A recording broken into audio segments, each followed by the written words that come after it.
50 ans après mai 68, j'ai voulu retourner sur certains lieux symboliques et montrer ces vieilles photos aux étudiants et aux vétérans qui continuent d'arpenter le quartier latin à Paris. On commence avec la Sorbonne, c'était le QG, le lieu de rassemblement, le labo d'idées du mouvement.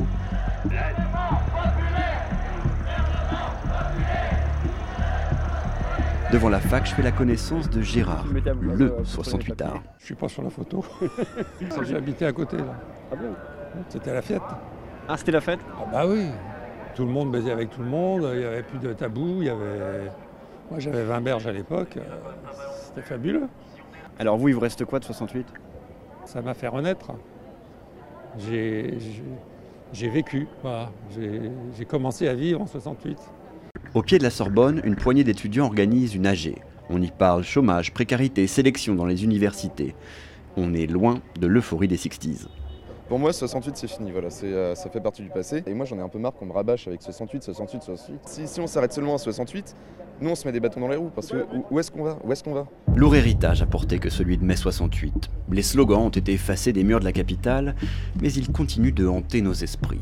Sous les pavés, la plage. Il est interdit d'interdire. CRS, SS. On fait quelques dizaines de mètres à peine pour tomber sur la rue Monsieur-le-Prince. Cette photo a été prise le 8 mai 1968. 2 jours plus tard, les affrontements feront des centaines de blessés. Les forces de l'ordre arrêteront près de 500 personnes. Enfin, cette photo, elle peut c'est faire un petit... militaire, Ouais, c'est voilà. assez militaire, tout à fait. Ça, c'est franchement militaire. C'est des flics ça? Ouais, c'est des flics. Habituel quoi. Toujours à chaque fois quand on essaie de descendre dans la rue pour revendiquer quelque chose, on se fait lasser. Il y a toujours une répression quoi. Et on termine ce tour du quartier latin par la rue Gay-Lussac, lieu emblématique des barricades érigées par les manifestants. Voitures, panneaux de signalisation, grilles d'arbres et bien sûr les pavés. Là, il y a un camion qui brûle, on nage dans les gaz et... Tout était bon pour occuper le quartier latin.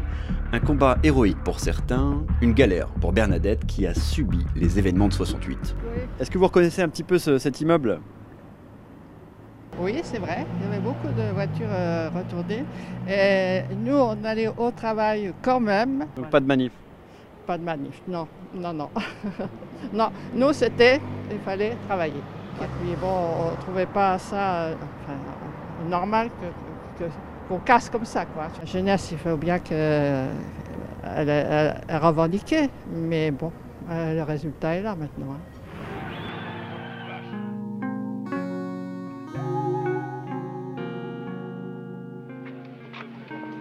60 véhicules avaient été entièrement brûlés, 128 endommagés. Il y a des voitures retournées, il y a des CRS, c'est quoi? C'est un peu la révolte des citoyens français, c'est la guerre civile un peu on va dire. C'est presque un paysage de guerre pour vous ça, voilà, ces voitures? Un paysage de guerre, ouais, c'est ça.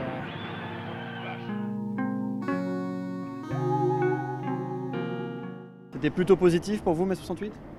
Un peu négatif. Pourquoi?